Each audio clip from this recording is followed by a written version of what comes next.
Olá, eu sou Pedro Terra e hoje nós vamos fazer um experimento sobre a velocidade do som. A velocidade do som ela pode parecer a princípio um pouco difícil de medir. Isso porque a gente não consegue ver o som, então a gente não consegue usar o mesmo procedimento que a gente usaria para medir, por exemplo, a velocidade de uma bolinha se movimentando ou mesmo a velocidade de uma onda na água, que a gente conseguiria acompanhar esse movimento, colocar uma régua na frente e verificar deslocamentos sucessivos para identificar essa velocidade. Além disso, o som ele tem uma velocidade bastante superior à maioria das coisas que a gente encontra no dia a dia. Basta dizer que a velocidade do som é maior do que a velocidade de qualquer avião comercial que esteja em operação atualmente. Então a gente vai precisar se valer de alguma propriedade do som que não dependa de observar ele se propagando para medir essa velocidade. E a gente vai fazer isso usando materiais simples que a gente consegue encontrar numa escola. A gente vai precisar de uma flauta, que vai ser a base do nosso experimento. A flauta ela é um instrumento de tubo aberto.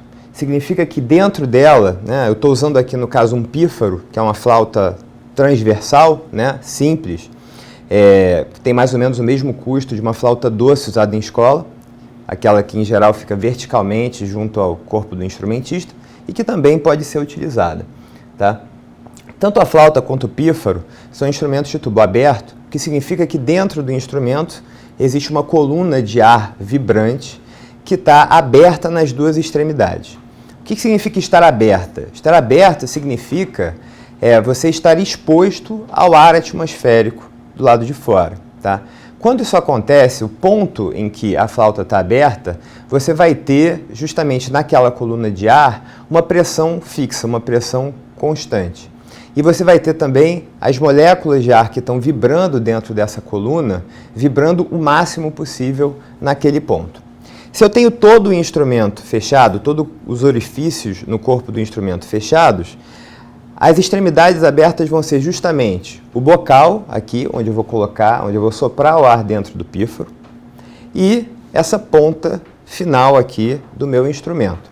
No caso da flauta doce, você coloca a boca numa ponta e tem uma janela aqui na frente, essa vai ser uma extremidade do instrumento e outra extremidade, novamente, a ponta do instrumento. Tá? Conforme eu abro os dedos aqui, levanto um dedo de cada vez, eu vou expondo diferentes pontos aqui da minha flauta, dessa coluna de ar aqui dentro, ao ar exterior. Então eu vou forçando com que a pressão naqueles pontos fique fixa e forçando com que a onda que se formar ali dentro tenha um máximo de deslocamento das moléculas naquele lugar. Então vamos imaginar a flauta aqui, com seus 7 orifícios no corpo do instrumento, ao longo do corpo do instrumento. Imagina que eu tenho vários orifícios fechados, por exemplo, esse e esse fechados. Esse daqui já vai estar exposto ao ar exterior. Então, isso corresponde a uma coluna de ar que começa aqui no bocal do instrumento e termina aqui no último orifício, aliás, no primeiro orifício que está aberto. Na minha coluna de ar vai ter esse comprimento L. Isso vai fazer com que nas extremidades abertas eu tenha os antinodos, justamente as regiões de maior amplitude, e essa amplitude está representando justamente o deslocamento das moléculas de ar vibrando aqui dentro, e aqui no meio, para se formar uma onda, eu vou ter um nó de deslocamento das ondas. Tá? É importante que a gente tente sempre formar, durante esse experimento, o primeiro harmônico, a onda mais simples, com o menor número de nós que a gente consegue dentro desse padrão. A gente poderia formar outros desenhos aqui que obedeceriam à regra de ter um antinodo nessa extremidade e um antinodo nessa extremidade, mas a mais simples é essa daqui que a gente vai utilizar para fazer esse experimento. Quando a gente está nesse esquema que é o primeiro harmônico, o comprimento dessa onda é o dobro do comprimento da coluna de ar. Então, medindo a coluna de ar, eu consigo identificar qual é o comprimento de onda. É só calcular o dobro dessa medida. E a gente sabe da equação fundamental das ondas que a velocidade é o comprimento da onda vezes a frequência. O comprimento da onda eu sei medindo o tamanho da coluna de ar. A frequência eu consigo identificar medindo usando, por exemplo, medindo o som que foi emitindo usando um aplicativo de celular para identificar a frequência.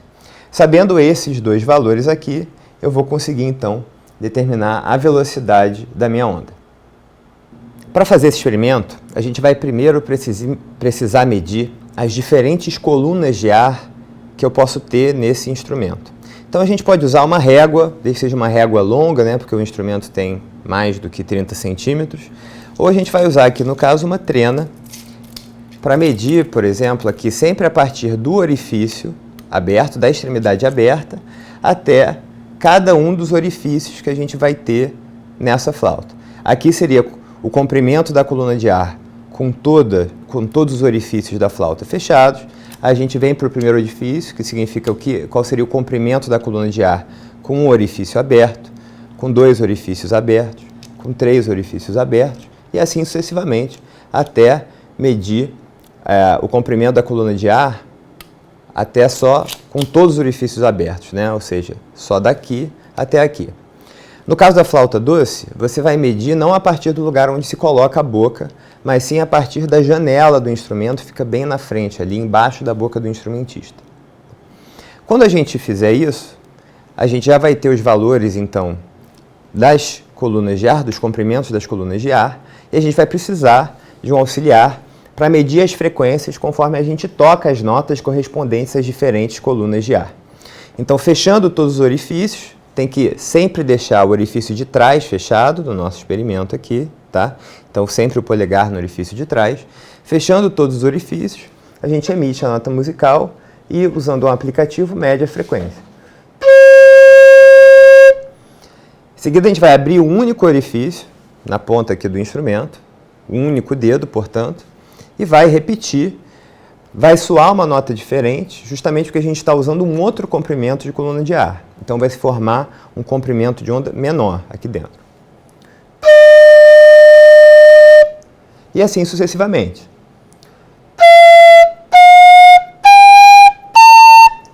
Até ter aberto todos os orifícios da parte frontal do instrumento. Então esses aqui são os valores que a gente mediu no nosso experimento, né? O comprimento da coluna de ar em centímetros e a frequência em hertz, que é segundo elevado a menos 1, usando o aplicativo do celular, isso para cada caso, né? Com nenhum orifício aberto, com apenas um orifício aberto, com 2 e 3 orifícios abertos, e assim sucessivamente. A gente não escreveu a tabela inteira aqui.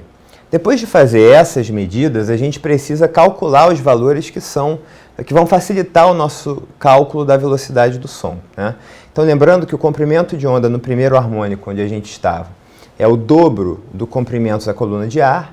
Então, a gente já calculou em metros, para que a resposta final saia em metros por segundo. E a gente vai calcular também o inverso dessa frequência aqui, usando uma calculadora, para cada um desses valores que a gente tinha obtido numa medida. A melhor maneira de tratar esses dados, né, aproveitando que a gente fez várias e várias medidas, é colocar esses números aqui, aliás, os números de comprimento de onda e inverso de frequência, num gráfico. Isso pode ser feito com um aplicativo de planilha ou então com algum aplicativo de matemática, e tem vários aplicativos gratuitos aí.